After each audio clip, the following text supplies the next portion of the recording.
আচ্ছা আঙ্গর তো অনা তো আমরা বাড়িতে পারি এর ফাইনে আঙ্গর তো অনা বন্যা আঙ্গর অনা বাড়িতে পারিনি এত কষ্ট হয়েছে আঙ্গর অনা কোমরের উপরে পানি অনা আমরা কিভাবে বাড়িতে পারি ওই আঙ্গর পোলা ফানো না স্কুলে যায় আর ফানা কিংবা আঙ্গর একটা গরু বাছুর ছাগল মাগল কিনো কিচ্ছু বাড়ি ফানা আঙ্গর যা কষ্ট অনা কিনো বাজার গাজারে কিনা হানুই কিনো কিচ্ছুই করার ফানা অন আপনারা আঙ্গর একটু সাহায্য করুন আঙ্গর রাস্তাটার কারণে আঙ্গর রাস্তাটা আপনারা যদি সাহায্য করতেন তো আঙ্গর রাস্তাটা তো কমপ্লিট হইতো আমরা তো একটু সহসত্তা একটু পাইতাম একটু আঙ্গর আরামে একটু আনিকিনি করতে হইতো।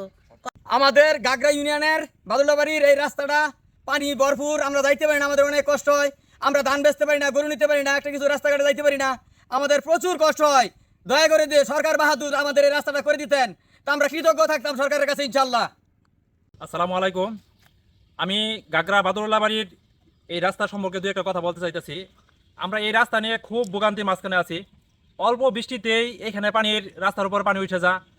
এর জন্য আমরা যে এই ফ্যামিলির যদি কারো কোনো পারিবারিক সমস্যা হয় কিংবা ফ্যামিলির যে মেয়েদের যদি মহিলাদের যদি কোনো গর্ভপাতের এরকম কোনো সমস্যা হয়, তো এই বিষয় নিয়ে যদি আমরা হসপিটালে যাইতে চাই কিংবা কোনো ক্লিনিকে যাইতে চাই আমাদের খুব দুর্ভোগ হয়, ঠিক আছে।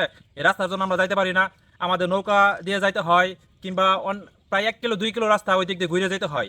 তো আমি সরকারের কাছে কিংবা এই এলাকাবাসী কিংবা সদরবাসীদের কাছে আবেদন করব আমার এই রাস্তাটা যেন খুব সুন্দরভাবে যেন আমরা চলাচল করতে পারি। এটা করলে এই দেশবাসী কিংবা এই সরকারের কিংবা এই গ্রামের সকলেই উপকৃত হবে। এই আশা ব্যক্ত করে আমি আমার কথা এখানেই শেষ করছি। আসসালামু আলাইকুম।